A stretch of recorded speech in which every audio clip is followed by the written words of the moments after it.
The first knock came just after sunrise on a frozen January morning in Chicago.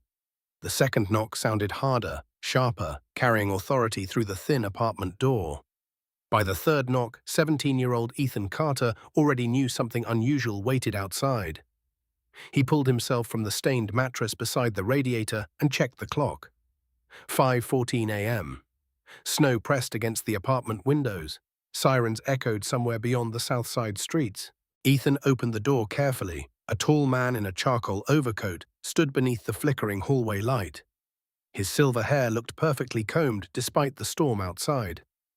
Behind him, a black Cadillac idled beside the curb like something borrowed from another world. "Ethan Carter?" the stranger asked quietly. Ethan tightened his grip on the doorframe. "Yeah." The man studied him for several silent seconds. He noticed the tired eyes, the worn sweatshirt, the cracked linoleum floor behind him. Everything. "My name is Daniel Whitmore," he finally said. "I need to speak with you about Friday night, about my mother." Ethan's stomach tightened immediately. Friday night, the old woman wandering through the snowstorm, the tomato soup. The $12. The memory crashed back into him before he could answer. 2 days earlier, Ethan had finished his shift at Mason's Grill near downtown Chicago. Freezing rain covered the sidewalks. Wind rolled between buildings hard enough to cut through heavy coats. That was when he noticed the elderly woman standing alone beside a closed pharmacy. She looked terrified, expensive wool coat, bare hands, silver hair soaked by sleet, eyes filled with confusion so deep it frightened him. People walked around her without slowing. One businessman cursed because she blocked the sidewalk. Another woman pulled her child closer and crossed the street. Ethan almost kept walking too. He probably should have. Rent was overdue. His mother's insulin prescription sat unpaid at Walgreens. His bank account held $38.16. But something about the woman's shaking hands stopped him cold. Now a stranger in an expensive coat stood inside Ethan's apartment hallway because of that moment. Daniel Whitmore glanced toward the kitchen where a coffee pot rattled weakly beside unpaid bills. Then he looked back at Ethan. "My mother remembers almost nothing these days," he said softly. "But she remembered your name." Snow drifted against the apartment windows, and Ethan suddenly understood his life was about to change forever. Daniel Whitmore stepped carefully into the tiny apartment while snow rattled against the windows. Ethan's mother, Linda Carter, emerged slowly from the kitchenette, wearing hospital scrubs beneath an old winter robe. Exhaustion lived permanently beneath her eyes after years of overnight nursing shifts. She stopped immediately after seeing the expensive strangers inside their apartment. "Ethan?" she asked quietly. Daniel removed his gloves respectfully. "Mom, my name is Daniel Whitmore. My mother is Eleanor Whitmore. Your son helped her Friday night during the storm." Linda's face softened with immediate concern.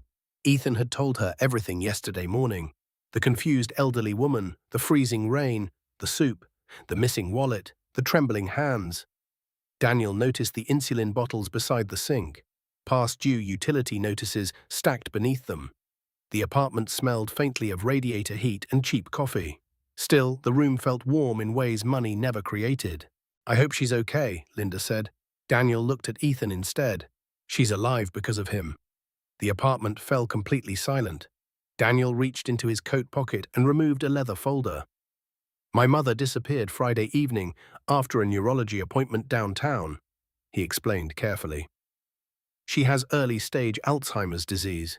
Her memory deteriorates unpredictably." Linda covered her mouth quietly. Daniel continued. "She became disoriented in the storm. Our security team searched for nearly 3 hours. Police scanners monitored hospitals across Chicago." Ethan remembered Eleanor's frightened expression inside Mason's Grill. The way she kept asking where her husband was. The way her hands trembled while holding the soup bowl. "She wandered nearly 4 miles, Daniel said. Security footage tracked her route afterward." His jaw tightened slightly. 16 people saw her struggling. Ethan lowered his eyes. Daniel opened the folder and slid several printed photographs onto the table. Blurry surveillance images. Eleanor outside convenience stores. Eleanor near bus stops. Eleanor standing alone beneath flickering streetlights while snow buried the sidewalks. One image showed people walking around her without stopping. Another showed a taxi driver waving her away. Daniel's voice dropped lower. She was invisible to everybody. Then he placed down one final photograph, Mason's grill, Ethan standing beside Eleanor's booth, steam rising from tomato soup. Ethan stared at the image silently. "That security footage reached me Friday night," Daniel said. "I watched you count your money 3 separate times before buying her food." Linda looked sharply toward her son. Ethan avoided her eyes. Daniel slid another paper across the table, a copy of Ethan's checking account balance. $38.16. "You spent nearly 1/3 of everything you had on my mother," Daniel said quietly. Ethan swallowed hard. She was freezing. Daniel studied him carefully. Most wealthy men spent years surrounded by performance. Employees lied politely. Investors smiled dishonestly. Charity dinners sold photographs more often than compassion. But this boy looked embarrassed simply because somebody noticed his kindness. Daniel finally leaned forward. "My mother remembered only one thing clearly Saturday morning." He paused. "She kept repeating your name." Ethan sat frozen beside the kitchen table while Daniel Whitmore slowly closed the leather folder. Outside, snow buried the south side streets beneath grey morning light. The radiator hissed unevenly beside peeling apartment walls. Linda poured coffee into chipped mugs with trembling hands. Nobody spoke for several seconds. Finally, Ethan cleared his throat. "I didn't help her expecting anything," he said quietly. Daniel nodded immediately. "That's exactly why I'm here." He removed a tablet from his briefcase and tapped the screen. Security footage from Mason's grill appeared. The timestamp read 8:52 p.m. Ethan watched himself guiding Eleanor carefully into a booth near the diner window.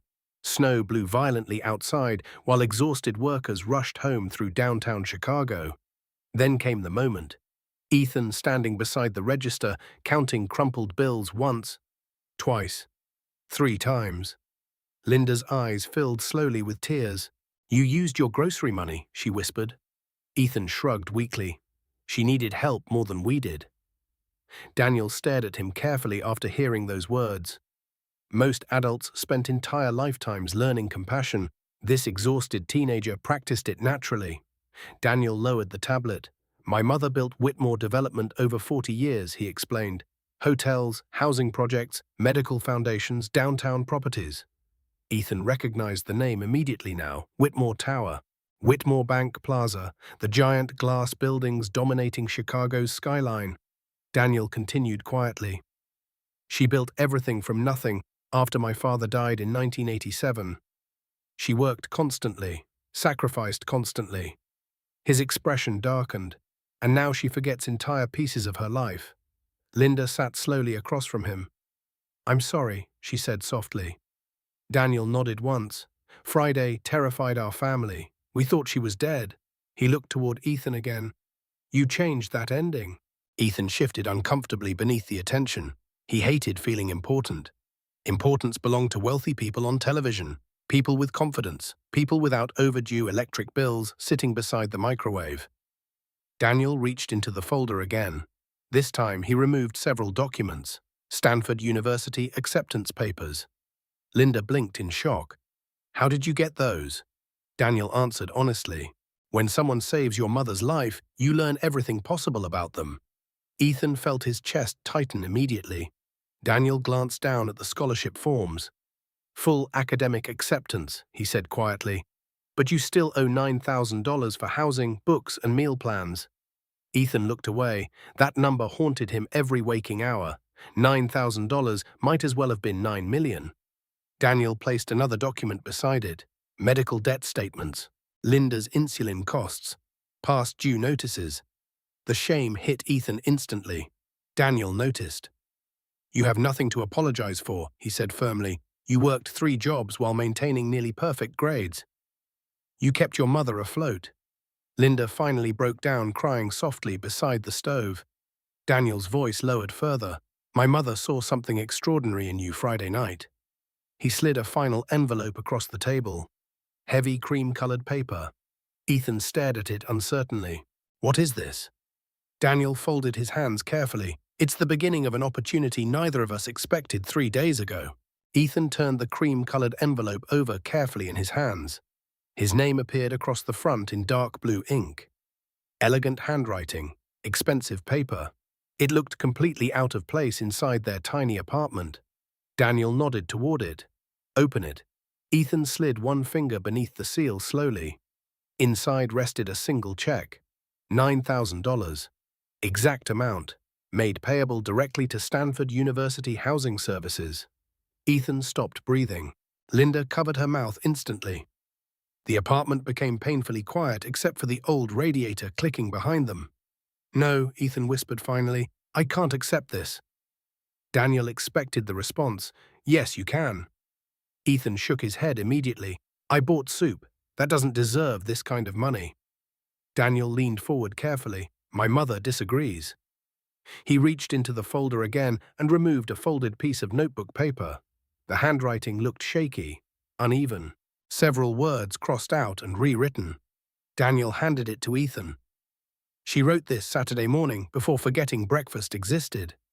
Ethan unfolded the paper slowly. The note read, "The young man at the diner treated me like I still mattered. Please help him. The world needs more people like that. Eleanor Whitmore."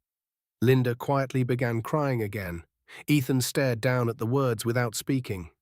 Daniel continued softly. "My mother remembers fewer things every week now. Sometimes she forgets my daughter's name. Sometimes she asks why my father hasn't come home yet." His voice tightened briefly. "But she remembered you." Snow blew harder outside. Chicago trains rumbled faintly through distant neighborhoods, waking beneath the storm. Daniel placed another document onto the table. This one carried the Whitmore Foundation letterhead. "The Eleanor Whitmore Character Initiative," he explained. "A scholarship program launching this spring." Ethan looked up slowly. Daniel continued, "Students selected for integrity, sacrifice, leadership, and compassion under pressure. Not popularity, not family wealth." Linda stared at him carefully. "You created this because of Ethan." Daniel shook his head. "My mother planned it before her diagnosis worsened." He smiled faintly, but after Friday night, she insisted Ethan become its first recipient. Ethan's pulse hammered inside his chest. Daniel opened another folder. Housing fully covered, meal plan fully covered. Books, travel expenses, laptop allowance, living stipend, internship opportunities, professional mentorship, 4 full academic years. The numbers looked unreal, like somebody accidentally printed another person's future onto paper carrying his name. "I don't understand," Ethan admitted quietly. Daniel's expression softened. "You showed character when nobody important watched." He pointed toward the diner photograph again. "Most people become generous after cameras appear. You were generous when life was squeezing you hardest." Ethan looked toward the kitchen sink. Past due notices still sat there. Their landlord had already called twice yesterday. His mother rationed insulin every month. Everything about their lives revolved around survival. And somehow one decision during a snowstorm changed everything. Daniel stood slowly near the apartment window. Then he asked the question quietly. "Ethan, if someone once opened a door for you, would you spend your life opening doors for others?"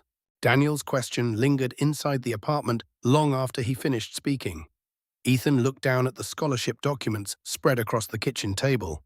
His entire future rested there between unpaid utility bills and a half-empty sugar container. Outside, snow continued swallowing Chicago beneath heavy gray skies. Linda wiped tears from her cheeks carefully. "You should say yes," she whispered. Ethan stared at her. "What if I fail?" The words escaped before he could stop them. Years of pressure lived inside that single sentence. 3 jobs, perfect grades, constant exhaustion. Fear became normal when poverty followed every decision. Daniel sat quietly for several seconds before answering.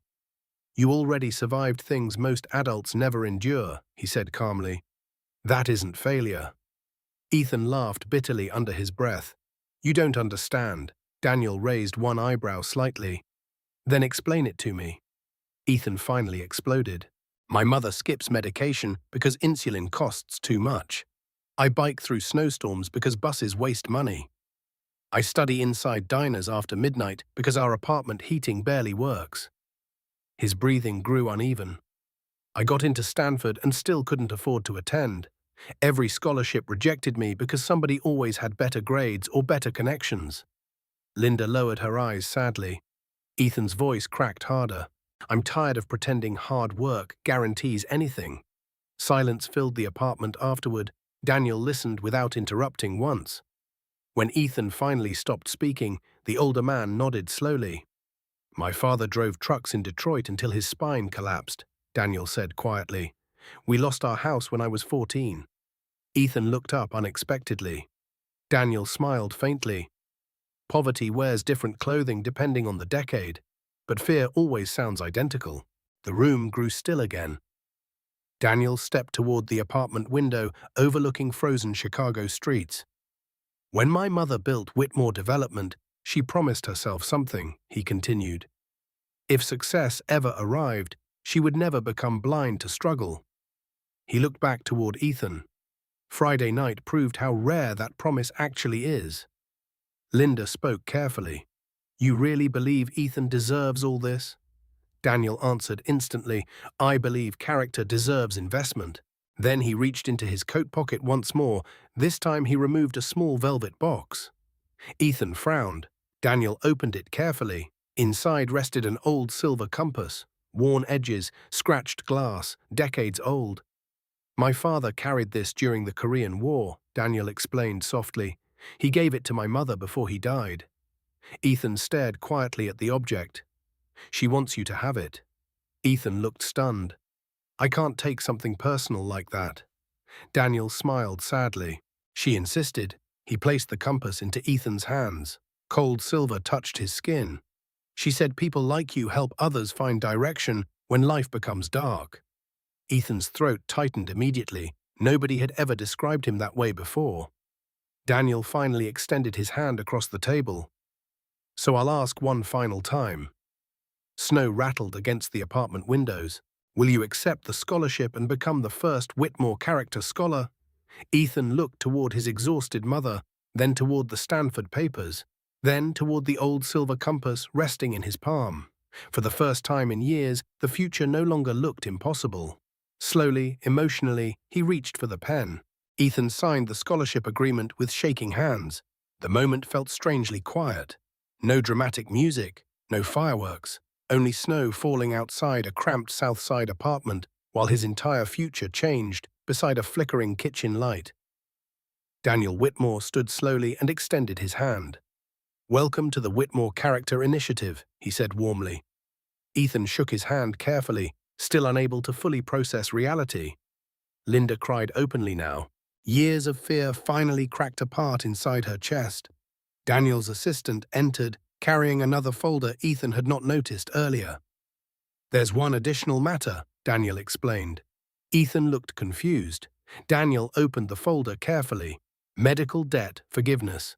Apartment lease coverage for 12 months. Linda's insulin fully funded through the Whitmore Medical Foundation. Ethan blinked repeatedly. What? Linda nearly collapsed into her chair. Daniel remained calm. You cannot succeed at Stanford while constantly fearing eviction, he explained. Stability matters. Ethan stared speechless at the documents. Every burden strangling their lives suddenly loosened all at once. The pressure felt almost painful leaving his body. Daniel noticed his silence. You spent years surviving, he said quietly. Now you deserve an opportunity to build something larger. Linda finally stood and hugged Ethan tightly. For several seconds neither could speak. Outside, Chicago snowplows scraped loudly through frozen streets. Life continued normally beyond their apartment walls. But inside that room, everything had changed forever. 2 hours later, Daniel invited them downtown. A black Cadillac carried Ethan and Linda through neighborhoods they rarely visited. Steel towers rose above the city like another universe entirely. Downtown Chicago looked polished and distant compared to the South Side streets Ethan knew. Whitmore Tower stood 50 stories above Michigan Avenue. Glass, steel, power. Ethan tilted his head upward while stepping from the car. Employees in expensive coats rushed through revolving doors beneath gold lettering. Whitmore Development, Daniel watched Ethan carefully. Nervous? A little. Daniel smiled faintly. Good. Means you still understand humility. They entered the lobby. Warm light reflected across marble floors. Security guards greeted Daniel immediately, but Ethan noticed something surprising. Daniel greeted janitors by name too. Receptionists, maintenance workers, doormen. Everybody. No arrogance, no performance, just respect. Inside the executive conference room, framed photographs lined one wall. Construction crews, community centers, scholarship ceremonies. Then Ethan stopped moving completely. One photograph showed Eleanor Whitmore decades earlier beside a construction site in Detroit. Young, determined, covered in snow. Daniel stood beside him. She grew up poor too, he said softly. Ethan studied the photograph silently. Suddenly, Eleanor's kindness inside the diner made more sense. Daniel handed him another folder. Your orientation schedule, Stanford housing confirmation, travel arrangements, summer internship plans, mentorship meetings, everything organized already. Ethan looked overwhelmed again. Then Daniel said something unexpected. This scholarship is not charity. Ethan looked up. Daniel's expression turned serious. It's an investment. Someday somebody else will desperately need a door opened too. He paused, and eventually that responsibility becomes yours. News spread faster than Ethan expected. By Tuesday morning, local Chicago stations already crowded outside Whitmore Tower. Cameras waited near revolving doors. Microphones chased employees through the freezing wind. One headline appeared everywhere. Southside teen receives full Stanford scholarship after saving billionaire during blizzard. Ethan hated every word of it. Especially billionaire. Especially hero. Daniel warned him gently during breakfast inside the executive lounge. The media will simplify your story because complexity frightens people. Ethan frowned. What does that mean? Daniel stirred his coffee calmly. They'll say kindness changed your life overnight. That sounds beautiful and easy. He looked directly at Ethan. But your life changed because you showed integrity while exhausted, broke and ignored by society.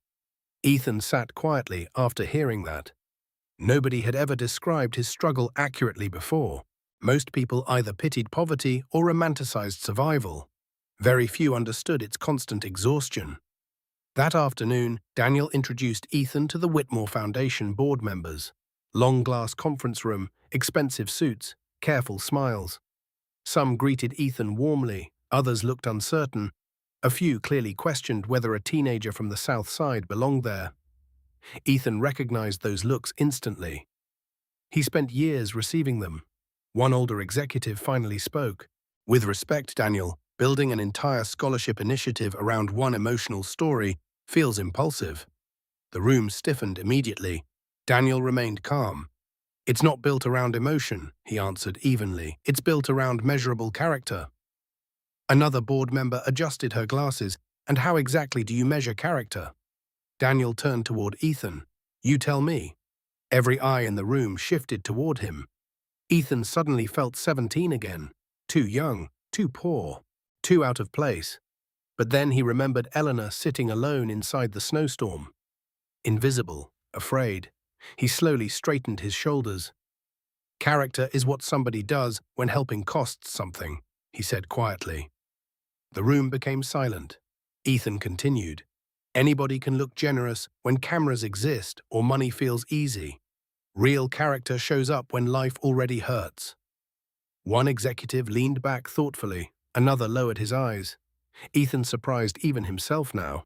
You can't measure character through grades alone, he added. Sometimes the strongest people are busy surviving things nobody sees. Daniel smiled faintly beside him. The older executive finally nodded slowly. Well, he admitted, that sounded less like a teenager and more like leadership. After the meeting ended, Daniel stopped Ethan near the elevators. You handled yourself well. Ethan exhaled deeply. I thought they hated me. Daniel shook his head. No, they feared change. Outside, snow drifted softly across downtown Chicago, while evening lights flickered alive through office windows. Then Ethan's phone buzzed. Unknown number. He answered cautiously. A weak, elderly voice spoke immediately. Is this Ethan? He froze. Eleanor? Soft laughter answered. I remembered your name today, she whispered proudly. Ethan smiled despite himself.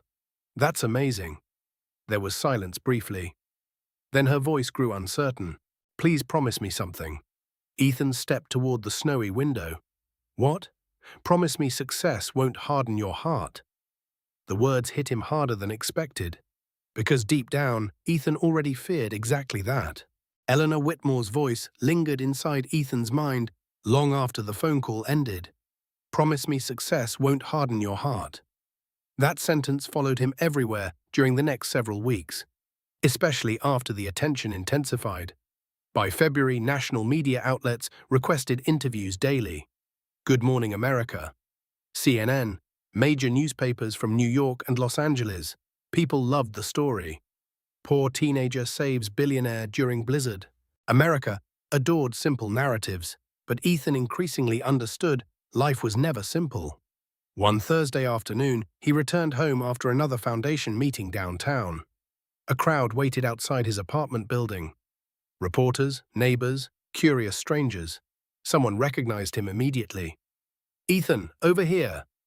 Cameras flashed aggressively. How does it feel becoming famous overnight?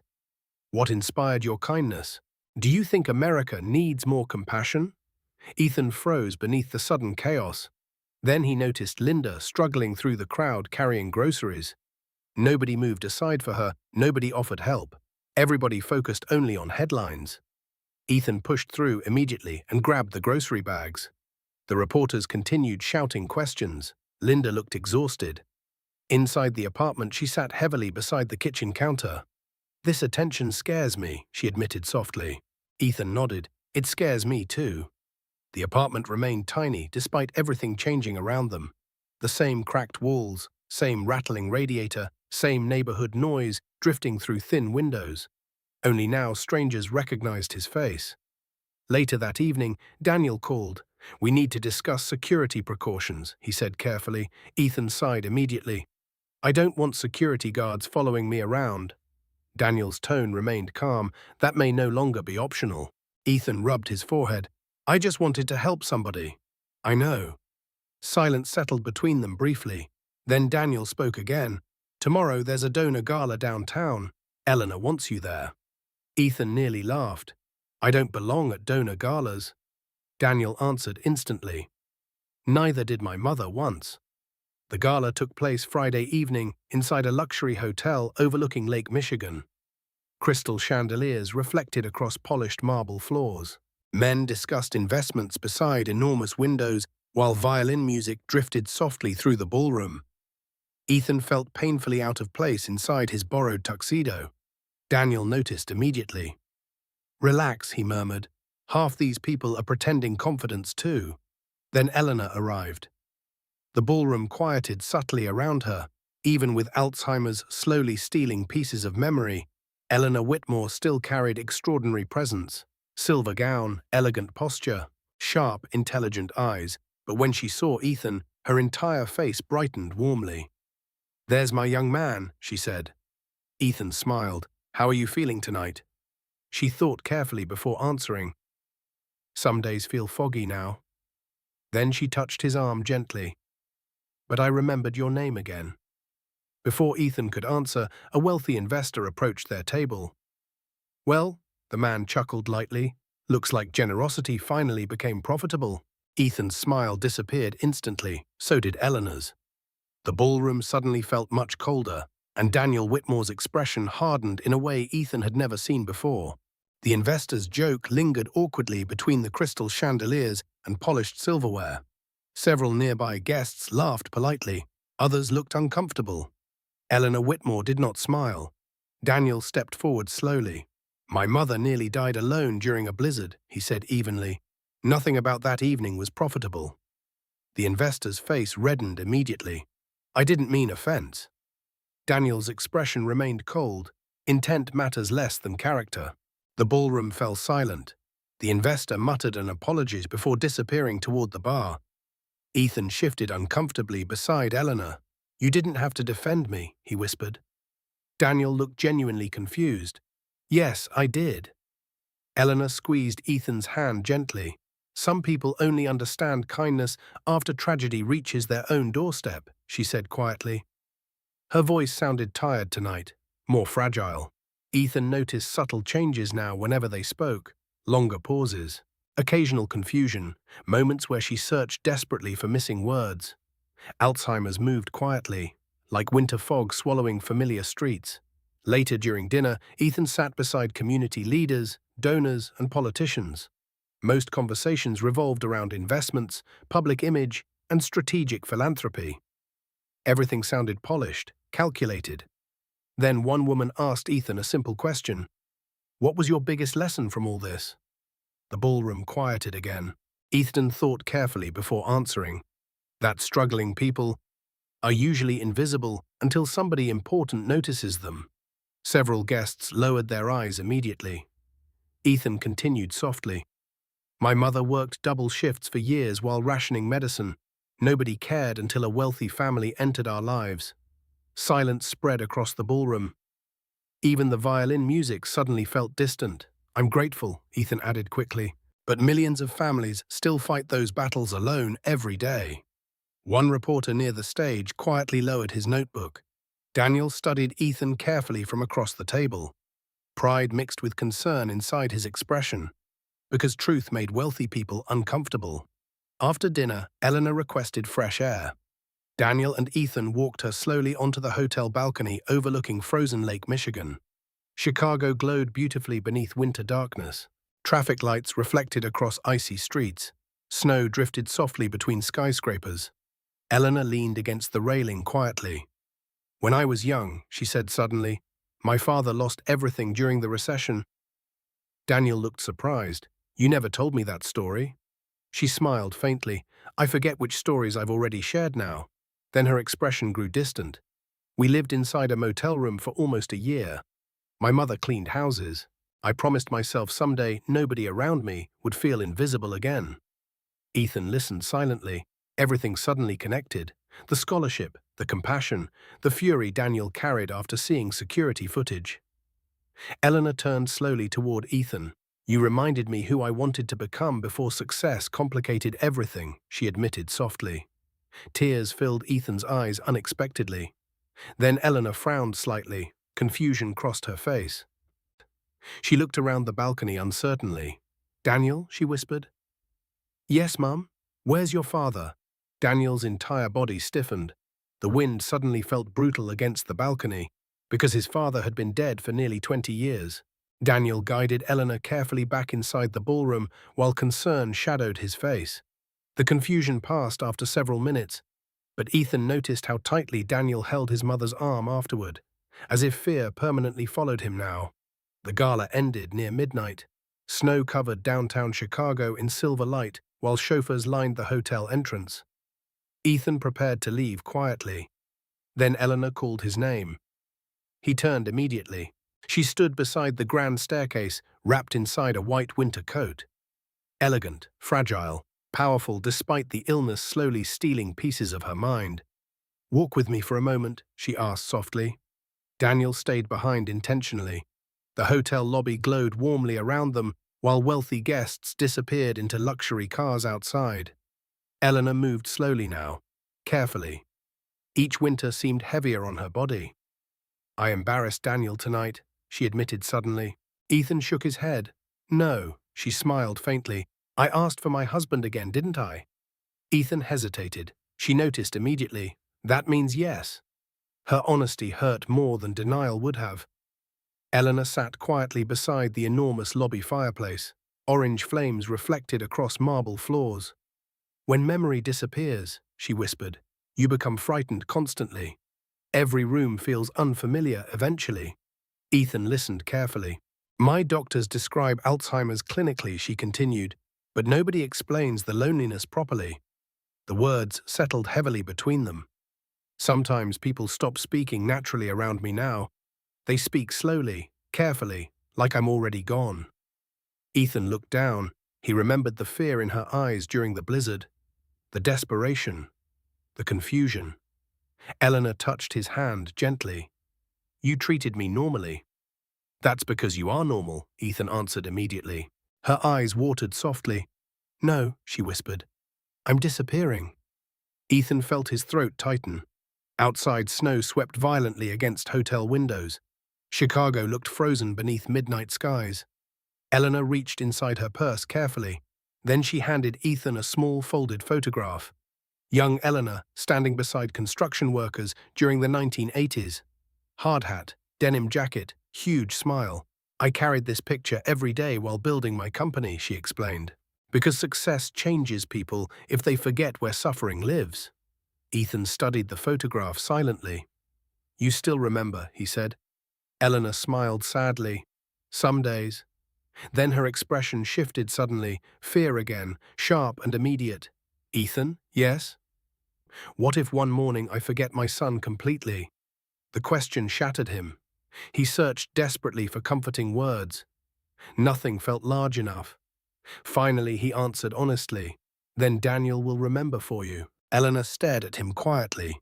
Then tears rolled slowly down her cheeks. Because deep down, she already understood that was the only future waiting ahead. Across the lobby, Daniel watched silently beside the elevators.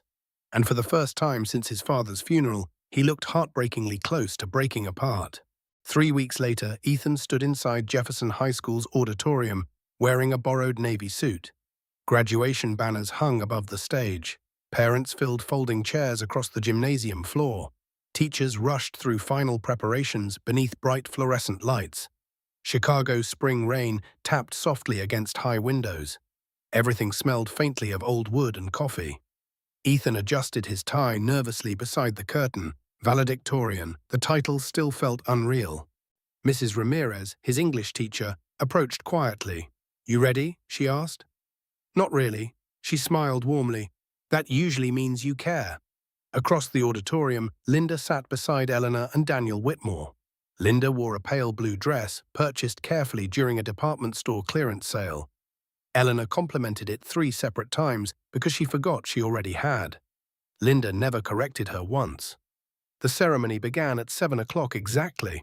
Students crossed the stage beneath applause, while families recorded blurry cell phone videos from crowded aisles. When Ethan's name echoed through the auditorium, the applause grew noticeably louder. People recognized him now. The scholarship boy, the Blizzard story, the viral interviews. But Ethan still felt like the exhausted teenager who counted grocery money beside diner registers. Then came the speech. Ethan stepped toward the podium slowly. Hundreds of faces waited beyond the stage lights. For several seconds, he simply breathed. Then he began quietly. Everybody keeps calling me extraordinary lately. The room laughed softly. Ethan continued, but honestly, I think that word says something sad about society. The auditorium grew still. Helping somebody freezing during a snowstorm should not feel extraordinary. Silence deepened. Ethan looked toward his mother, then toward Eleanor. Most people around us fight invisible battles every single day. Medical debt, loneliness, grief, fear. His voice strengthened steadily now. We walk past suffering constantly because stopping feels inconvenient. Several teachers lowered their eyes quietly. Ethan paused carefully. Character is not built during easy moments. Character reveals itself when helping cost something. The words echoed across the auditorium. No dramatic performance, no fake inspiration, just truth. When I met Eleanor Whitmore, he continued softly, she wasn't a billionaire to me. She was simply cold, frightened, and alone. Eleanor quietly wiped tears from her eyes. And honestly, Ethan admitted, I almost kept walking too. That confession shocked the room. But I stopped because I hoped somebody would stop for my mother someday. Linda began crying openly beside Eleanor. The auditorium remained silent long after Ethan finished speaking. Then applause erupted suddenly. Not polite applause, real applause. Heavy, emotional. Teachers stood first, then parents, then students. A full standing ovation rolled through Jefferson High School. Ethan looked overwhelmed beneath the lights. Across the audience, Eleanor Whitmore slowly rose to her feet too. For one perfectly clear moment, her eyes held complete recognition. She smiled proudly toward Ethan. Then she whispered something softly to Daniel. Daniel's face immediately changed, because his mother had just called him by the wrong name again. The standing ovation slowly faded, but Daniel Whitmore barely heard any of it. His mother still stood beside him, smiling uncertainly. The confusion had already returned behind her eyes. "Daniel," she whispered quietly. "Yes, Mum?" "Why is everyone clapping?" The question cut through him like broken glass. Just seconds earlier, she recognized Ethan completely. Now the memory had vanished again. Daniel forced a calm smile. "For the graduation speech?" Eleanor nodded politely. "Oh, it was lovely." Then she leaned closer. "Who gave it?" Daniel closed his eyes briefly. Across the auditorium, Ethan noticed immediately. Their eyes met. And suddenly, Ethan understood the true cruelty of Alzheimer's. Not dramatic collapse. Not cinematic tragedy. Just tiny disappearances happening in real time. After the ceremony, families crowded the gymnasium floor, taking photographs beneath school banners. Teachers hugged graduating seniors. Parents cried beside folding chairs. Ethan moved through congratulations almost numbly. Everybody celebrated his future. But all he could think about was Eleanor forgetting moments seconds after living them. Linda finally pulled him into a tight embrace. "You did good, baby." Ethan hugged her carefully. "We survived," he whispered. Nearby reporters waited again. Cameras, questions, attention. Daniel quietly intercepted most of them. "Tonight belongs to the graduates," he said firmly. Eventually the crowd thinned. Rain continued falling softly outside the school. Chicago streets reflected orange streetlights beneath wet pavement. Eleanor sat alone briefly near the auditorium exit. Ethan approached carefully. "How are you feeling?" She looked up at him warmly. "Tired." Then confusion flickered again. "But happy too. Did my grandson graduate tonight?" Ethan's chest tightened instantly. Daniel stood several feet away, listening silently. Eleanor frowned suddenly. "Oh dear." She touched her forehead weakly. "I forgot again, didn't I?" Nobody answered immediately, because the truth already hurt enough. Eleanor looked toward Ethan carefully. "You're the young man from the diner." Relief crossed Daniel's face. At least that memory remained. For now. Eleanor smiled faintly. "You bought me soup during the snowstorm." Ethan nodded softly. "Yes." She reached for his hand. "Promise me something before college starts." "What?" Her expression grew serious, despite the exhaustion clouding her mind. "Do not become addicted to success." Rain tapped steadily against the school windows. Ethan listened carefully. "Money convinces people they matter more than others," she whispered. "That sickness destroys souls faster than disease destroys memory." Daniel looked down silently. Eleanor squeezed Ethan's hand gently. "You already understand struggle. Never lose that understanding." Then she suddenly looked frightened again. "Daniel?" "I'm here, Mom." "Can we go home now?" Daniel swallowed hard. "Of course." As they walked toward the parking lot, Ethan noticed Daniel quietly wiping tears before his mother could see. And for the first time, Ethan realized wealth could not protect people from the worst kinds of pain. Summer arrived heavy and humid across Chicago. Construction crews repaired sidewalks beneath blazing sunlight, while trains rattled endlessly above crowded streets. For the first time in years, Ethan Carter was not working 3 jobs simultaneously. The feeling unsettled him. Whitmore Foundation orientation filled most weekdays now, leadership seminars, public speaking workshops, community outreach planning. Daniel insisted Ethan learn how influence operated before Stanford classes began. "Good intentions fail constantly without structure," he explained during one session downtown. Ethan slowly understood what he meant. Charity alone solved very little. Systems mattered, policies mattered, power mattered. One afternoon, Daniel brought Ethan to a housing development project on Chicago's west side. The neighborhood looked tired. Boarded storefronts, cracked sidewalks, vacant lots swallowing entire blocks. Children played basketball beside abandoned buildings covered in graffiti. Daniel walked carefully through the area, greeting residents by name. An older man repairing bicycles waved toward him. "Your mother still checking on us?" he asked. Daniel smiled. "Every week." Ethan looked surprised. Daniel noticed immediately. "You thought wealthy people only attended galas?" Ethan laughed quietly. "A little." Daniel gestured toward the neighborhood. My mother funded affordable housing here during the 90s after factories closed. Thousands of families stayed afloat because somebody invested before the collapse became permanent. They entered a community center carrying Whitmore Foundation signs. Inside, volunteers organized backpacks filled with school supplies. Single mothers waited beside folding tables. Children chased each other through narrow hallways. The atmosphere felt loud, chaotic, alive. A young boy accidentally crashed into Ethan while running. Sorry, Ethan smiled. You're good. Then he noticed the boy's sneakers, torn completely along one side. Daniel noticed Ethan noticing. That was how compassion usually began, by actually paying attention.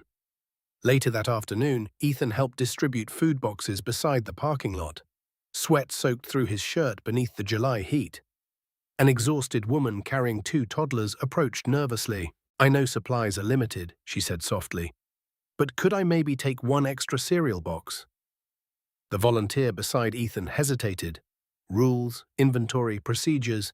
Then Ethan quietly handed over another box. The woman nearly cried. Thank you. After she left, the volunteer frowned slightly. We're supposed to limit extras. Daniel answered before Ethan could. Sometimes policy requires humanity beside it. The volunteer fell silent.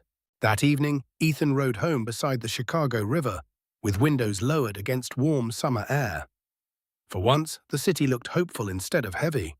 Then his phone rang. Daniel's number. Ethan answered immediately, but Daniel's voice sounded wrong. Tight, unsteady. Ethan, he said quietly, my mother wandered away again this afternoon. Ethan's chest tightened instantly. Daniel continued, we found her eventually near Navy Pier. Silence followed. Then came the sentence Ethan feared most. She didn't recognize me this time. Daniel Whitmore sounded 10 years older during the phone call. Exhaustion dragged through every word. Ethan tightened his grip on the phone while evening traffic crawled beside the Chicago River. Is she safe now? He asked immediately. Yes. Daniel paused heavily, but today was different. Ethan already understood. Alzheimer's never moved backward, only forward, relentlessly. That night, Ethan drove straight to the Whitmore estate in Lake Forest. The mansion looked beautiful beneath summer darkness. Iron gates, perfect gardens, warm lights glowing behind enormous windows. Yet sadness hung over the property like heavy fog. Inside, staff members moved quietly through long hallways. Nobody spoke above whispers anymore. Eleanor sat near the library fireplace, wrapped in a cream-colored blanket. She looked smaller somehow. Fragile. The powerful woman from magazine covers seemed distant now. Daniel stood nearby, holding untouched coffee. She thought I was her brother for almost 20 minutes, he admitted quietly. Ethan felt helpless hearing it. Daniel rubbed exhausted eyes. She wandered onto Navy Pier, asking strangers where her parents lived. The pain inside his voice sounded unbearable. Ethan approached Eleanor carefully. She looked toward him uncertainly at first, then something softened inside her expression. Oh, she whispered. The soup boy. Ethan smiled sadly. Yeah, at least part of her remembered. Eleanor patted the chair beside her. You look taller. Ethan sat quietly. You say that every time now. She laughed softly. Then maybe it's true. For a few precious minutes, conversation felt almost normal.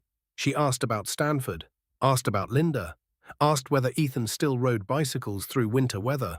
Then suddenly she stopped mid-sentence. Fear crossed her face again. Where am I? Daniel immediately knelt beside her. You're home, Mum. She looked around the enormous library. Confusion deepened. This doesn't feel like home. Daniel's eyes closed briefly because Alzheimer's had reached another cruel stage, familiar places becoming strangers. Ethan watched silently while Daniel calmly explained everything again. The house, the date, the family. Eleanor listened politely like somebody hearing another person's life story. Afterward, she became tired quickly. A nurse guided her upstairs carefully. Before leaving, Eleanor turned toward Ethan once more. You seem kind, she said softly. The words shattered him completely. She no longer remembered why. Downstairs, Daniel poured whiskey into crystal glasses with trembling hands. He handed one toward Ethan. Ethan shook his head. Not 21 yet. Daniel laughed weakly, despite everything. Right. They sat together beside the fireplace afterward. No cameras, no speeches. Just two exhausted people watching flames move through darkness. Finally, Daniel spoke. You know the hardest part? Ethan looked over. She's still alive, Daniel whispered, but grief already started anyway. Silence settled heavily between them. Then Daniel looked directly at Ethan. When Stanford begins next month, promise me something. What? Promise you'll build a life large enough to honor what she believed in. Ethan stared into the fire quietly, because suddenly success no longer felt like achievement alone. It felt like responsibility. August arrived faster than Ethan expected. Stanford Orientation Week flooded the California campus with nervous freshmen dragging suitcases beneath enormous palm trees. Warm sunlight replaced Chicago's gray skies. Everything smelled different: ocean air, fresh grass, new beginnings. Ethan stepped from the airport shuttle feeling completely out of place. Students hugged wealthy parents beside luxury cars. Designer luggage rolled across brick walkways. Conversations drifted between internships, private schools, and international vacations. Ethan carried one duffel bag and years of survival instincts. Linda walked beside him silently, staring across the campus with watery eyes. You really made it here, she whispered. Ethan still struggled believing it himself. The dorm room looked small but beautiful. Sunlight poured through tall windows overlooking courtyards filled with laughing students, a desk, bookshelves, clean sheets. Peace. The simplicity overwhelmed him unexpectedly. For most students, dorm rooms represented independence. For Ethan, it represented safety. No landlord threats, no unpaid heating bills, no choosing between groceries and medicine. That evening, Daniel and Eleanor arrived for dinner near campus. Eleanor looked weaker than before, still elegant, still smiling, but slower now, much slower. At the restaurant, she studied the menu carefully for several minutes, then quietly asked Daniel what year it was. The table fell silent. Daniel answered gently, 2026. Eleanor nodded as if memorizing difficult information. A few moments later, she looked toward Ethan. You're the young man from Chicago? Yes. She smiled proudly. You helped me during a storm. The memory still survived somewhere inside her. Small pieces remained, like candles flickering through heavy darkness. After dinner, they walked slowly through campus together. Students gathered on lawns beneath string lights while music echoed faintly through warm California air. Eleanor suddenly stopped walking beside the fountain courtyard. She stared toward groups of laughing students for a long time. Then she turned toward Ethan. This place matters, she whispered. Ethan nodded. I know. She shook her head softly. No. You don't yet. Daniel watched quietly beside them. Eleanor reached for Ethan's hand. One educated person changes entire generations if their heart stays intact. The words sounded strangely clear, focused, like temporary sunlight breaking through clouds. You are not here only for yourself, she continued softly. Remember that during difficult years. Then confusion flickered across her face again. The moment disappeared. Daniel? She asked nervously. I'm here, Mom. She looked around the campus uncertainly. Are we visiting a school? Daniel swallowed hard before answering. Yes. Ethan stood frozen beside the fountain because he realized something devastating. Eleanor Whitmore might never fully understand how many lives she already changed, but somehow, even while memory disappeared piece by piece, her wisdom still remained. Stanford classes began beneath bright September skies. Ethan quickly discovered intelligence alone meant very little there. Nearly everybody on campus had been exceptional somewhere else first. Valedictorians, national champions, children of senators, executives, and famous professors. Competition lived inside every classroom. The pressure felt relentless.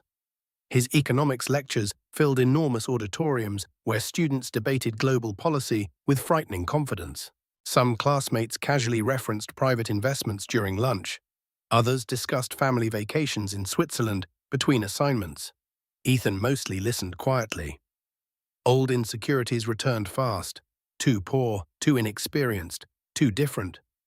One evening, he sat alone inside the campus library, staring at calculus notes that suddenly felt impossible. Rain tapped softly against tall windows, exhaustion pressed behind his eyes. For the first time since arriving, Ethan wondered whether he truly belonged there. Then his phone buzzed. A text from Linda. "Proud of you every single day." Attached beneath it was a photograph. Linda smiling beside freshly organized accounting textbooks at their apartment kitchen table. She had started online college classes herself. Ethan smiled despite the pressure crushing him. Maybe growth terrified everybody, not just him. Weeks passed. Slowly, Stanford became less intimidating. Ethan joined volunteer tutoring programs near East Palo Alto. Most students pursued internships already. Networking, prestige, future salaries. Ethan kept thinking about Eleanor instead, about invisible people. One Saturday afternoon, he tutored a sophomore named Miguel struggling through algebra. Miguel lived with his grandmother inside a cramped apartment near campus. During break time, the boy finally admitted something quietly. "I might quit school soon." Ethan looked up sharply. "Why?" Miguel shrugged. "My uncle says college isn't realistic for people like us." Those words hit Ethan hard, because he remembered believing similar things himself. He closed the textbook slowly. "People said that to me too." Miguel frowned. "But you go to Stanford." Ethan nodded. "Exactly." Something shifted inside the boy's expression then. Hope. Tiny but visible. That night, Ethan walked alone across campus beneath cool California air. Students laughed outside dormitories while bicycles rolled beneath glowing streetlights. For the first time since arriving, he no longer felt completely lost.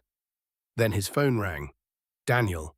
Ethan answered immediately, but Daniel sounded exhausted again. "She had another episode today," he admitted quietly. Ethan stopped walking. "What happened?" Daniel exhaled heavily. "She forgot who she was for nearly an hour." Silence settled between them. Then Daniel added something worse. "She remembers your story more clearly than parts of her own life now." Ethan leaned against a campus fountain quietly. Across the courtyard, freshmen laughed beneath string lights, completely unaware of the conversation happening nearby. Daniel's voice softened. "She keeps asking whether the scholarship students are doing well." Ethan swallowed hard.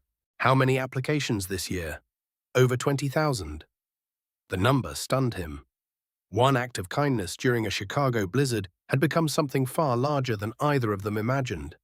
Then Daniel's voice cracked slightly. "She may not remember much longer, Ethan."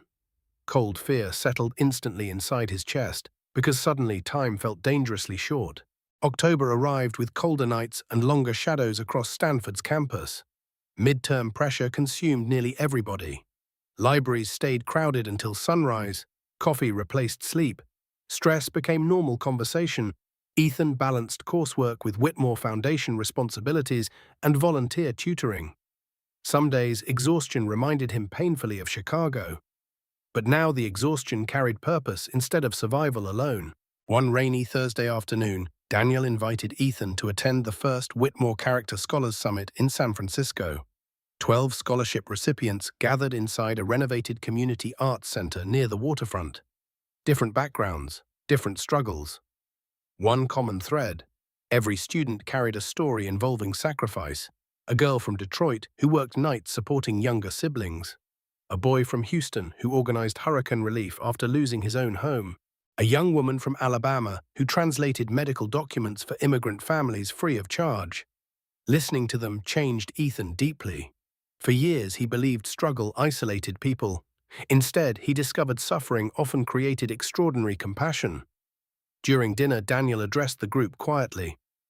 "My mother wanted this program built around one principle," he explained. "Character multiplies when people feel seen." The room fell silent. Daniel looked older lately. Permanent exhaustion shadowed his face now. Ethan noticed his hands trembling slightly while pouring water. After the summit ended, Daniel pulled Ethan aside privately. "There's something I need your help with." Concern immediately crossed Ethan's face. Daniel hesitated unusually long before speaking. "Mom's condition accelerated faster this month." Rain hammered softly against the arts center windows. "She still remembers pieces of you," Daniel continued quietly. But she forgets entire decades sometimes. Ethan looked down. Daniel swallowed hard. She keeps asking to visit the diner. Mason's Grill. Daniel nodded. She says she left something important there during the snowstorm. 2 days later, they flew back to Chicago together. Cold wind rolled through downtown streets while leaves scattered across sidewalks. Mason's Grill looked exactly the same: red booths, coffee smell, old jukebox humming softly near the counter. Eleanor entered slowly beside Daniel. For several seconds, she simply stared around the diner silently. Then she smiled. This place. Ethan guided her toward the corner booth, the same booth from that night. Eleanor touched the table gently. Her fingers trembled. I remember being afraid here, she whispered. Daniel sat across from her quietly. The waitress brought tomato soup without anybody asking.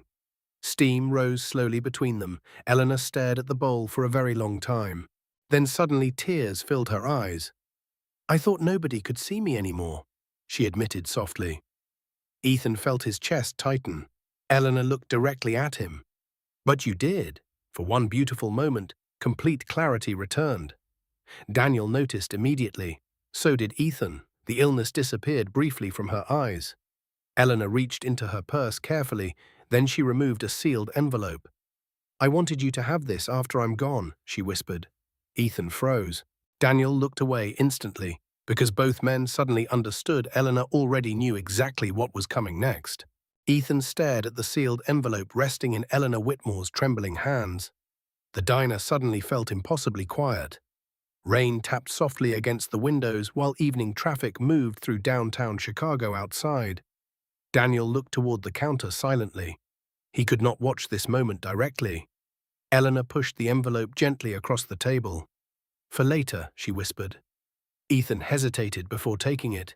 The paper felt surprisingly light, too light to carry the weight suddenly pressing against his chest. You should keep it, he said softly. Eleanor smiled sadly. Oh, sweetheart. Her voice sounded tired now. I'm running out of tomorrows. Daniel closed his eyes briefly. The truth sat openly between them now. No pretending, no false optimism, just reality. The waitress quietly refilled coffee cups before leaving again. Nobody touched the drinks. Eleanor slowly lifted one spoonful of tomato soup, then another. Her movements looked careful, almost ceremonial. Finally, she looked toward Ethan again. You know why I built the scholarship program? Ethan shook his head gently. Because I spent most of my life rewarding achievement while overlooking humanity. The confession surprised him. Eleanor stared into the soup bowl thoughtfully. Successful people receive attention automatically. Kind people often disappear unnoticed. Daniel listened silently beside her. My company funded universities, hospitals, campaigns, Eleanor continued. But one frightened night inside this diner reminded me something important. She looked directly at Ethan. Civilizations survive because ordinary people choose compassion during inconvenient moments. The rain outside intensified. Chicago lights blurred against wet glass. Eleanor suddenly smiled faintly. You looked exhausted that night. Ethan laughed quietly. I was. And still you stayed. Silence followed. Then Eleanor reached across the table and squeezed his hand gently. Promise me this program never becomes performative. Ethan frowned slightly. What do you mean? Her expression sharpened unexpectedly. Never turn suffering into marketing. Never reduce struggling people into inspirational stories for wealthy audiences. Daniel lowered his eyes immediately, because he understood exactly who she meant. Eleanor's voice softened again. Help people quietly whenever possible. Preserve dignity. Ethan nodded slowly. I promise. For a brief moment she looked relieved. Then confusion flickered suddenly across her face again. Her hand loosened. She looked around the diner uncertainly. Daniel? I'm here, Mum. Why are we in Chicago? The clarity vanished completely. Daniel answered gently. We came for dinner. Eleanor nodded politely, as if hearing the explanation for the first time. Ethan looked down at the sealed envelope in his lap. Fear tightened inside him now, because somehow he already knew the letter inside would become goodbye long before either of them felt ready. Outside Mason's Grill, cold autumn rain continued falling across the same streets where everything first began. 3 weeks later, Ethan received the phone call at 2:13 a.m. Stanford's campus slept quietly beneath cold November rain, while his cell phone vibrated against unfinished economics notes. Daniel's name appeared on the screen. Ethan answered instantly. Silence greeted him first. Then Daniel spoke. "Mom passed away tonight." The words emptied the room completely. Ethan closed his eyes. Rain tapped softly against the dormitory windows. "How?" he whispered. "She fell asleep after dinner and never woke up." Daniel's voice sounded strangely calm now, not because grief hurt less, because exhaustion had finally moved beyond tears. Ethan sat silently on the edge of his bed. Thousands of miles suddenly separated him from Chicago, from the diner, from the woman who changed his life forever. Daniel continued quietly. "She was holding your photograph when the nurse checked on her." Ethan felt his throat tighten painfully. "The construction site picture?" "Yes." Silence again. Then Daniel added softly, "She remembered your name yesterday." Tears finally broke free. The funeral took place 4 days later beneath gray Chicago skies. Wind rolled cold across Lake Michigan while black umbrellas filled the cemetery hillside. Politicians attended, business leaders, community organizers, scholarship recipients, construction workers who once helped Eleanor build housing projects decades earlier. The crowd stretched endlessly, yet the service itself remained simple, exactly how Eleanor requested. No grand speeches, no exaggerated praise, just stories, real ones. A janitor described how Eleanor secretly paid for his daughter's surgery. A single mother explained how Whitmore housing saved her family after eviction. One elderly man cried describing winter coats Eleanor personally distributed during Chicago blizzards years ago. Ethan listened quietly beside Linda throughout the service. Finally, Daniel stepped toward the podium. Snowflakes drifted lightly through the cemetery air. "My mother built skyscrapers," he began calmly, "but buildings were never her true legacy." He looked directly toward Ethan. "She believed human dignity mattered more than status." Daniel removed something carefully from his coat pocket. The old silver compass. "My mother once told Ethan Carter that people with character help others find direction during dark seasons." Hundreds of mourners stood silently listening. Daniel's voice finally cracked. Near the end, she forgot many things. Dates, places, sometimes even family. He paused heavily. But somehow she never forgot one freezing night inside a diner when a struggling teenager refused to look away. Ethan lowered his head. Snow settled quietly across black umbrellas around him.